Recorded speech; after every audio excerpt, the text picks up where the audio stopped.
হরে কৃষ্ণ। ওম নমো ভগবতে বাসুদেবায়। ওম নমো ভগবতে বাসুদেবায়।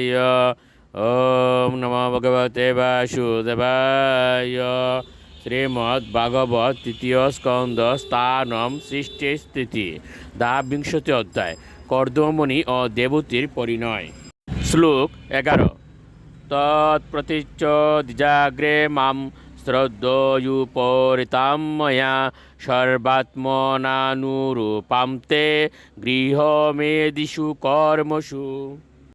অনুবাদ: অতএব এ ব্রাহ্মণ শ্রেষ্ঠ, দয়া করে আপনি একে গ্রহণ করুন, কেননা আমি শ্রদ্ধা সহকারে আপনার কাছে একে নিবেদন করছি। আমার এই কন্যা সর্বতভাবে আপনার পত্নী হওয়ার উপযুক্ত এবং সে আপনার গৃহস্থ আশ্রমের সমস্ত কর্তব্য কর্মের দায়িত্ব গ্রহণ করতে পারবে। শ্লোক 12। উদতৈষ্য হি কামস্য প্রতিবাদো ন শস্যতে অপি নির্মুক্ত সঙ্গস্য কামরক্তস্য কিং পুনঃ। অনুবাদ: যেহেতু বিষয়ের প্রতি বিরক্ত ব্যক্তিরও আপনার থেকে উপস্থিত বিষয়কে প্রত্যাখ্যান করা উচিত নয়, অতএব যে কামাসক্ত তার সম্বন্ধে আর কি বলার আছে। শ্লোক 13। ইয় উদ্যত মনাদৃত্য কিনাশমবিয়াচতে স্যতে তদ্যশ স্ফীতম মানশ্চাবজ্ঞয়া হতঃ। অনুবাদ: যে ব্যক্তি আপনার থেকে আগত কাম্য বস্তুর অনাদর করে পরে কৃপণের কাছে ভিক্ষা করে, তিনি মহা প্রতিষ্ঠাশালী হলেও তার যশ ক্ষয় হয় এবং অন্যদের অবজ্ঞা করার জন্য তার সম্মানও বিনষ্ট হয়।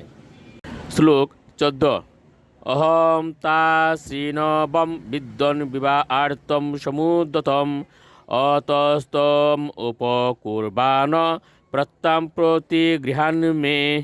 অনুবাদ: স্বয়ম্ভব মনু বললেন, এ জ্ঞানবান, আমি শুনেছি যে আপনি বিবাহ করতে প্রস্তুত আছেন। দয়া করে আপনি আমার দ্বারা অর্পিত এই কন্যার পানি গ্রহণ করুন, কেননা আপনি আজীবন ব্রহ্মচর্য পালনের ব্রত গ্রহণ করেননি। শ্লোক 15।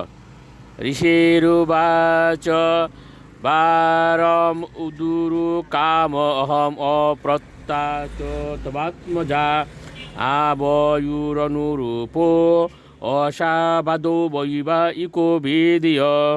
অনুবাদ: মহর্ষি উত্তর দিলেন, আমি বিবাহ করতে ইচ্ছুক, সেই কথা সত্য। আপনার কন্যাও অন্য কারো কাছে প্রতিশ্রুতা নয় কিংবা বিবাহিতা নয়, অতএব বৈদিক বিধি অনুসারে আমাদের বিবাহ সম্পন্ন হতে পারে। হরে কৃষ্ণ।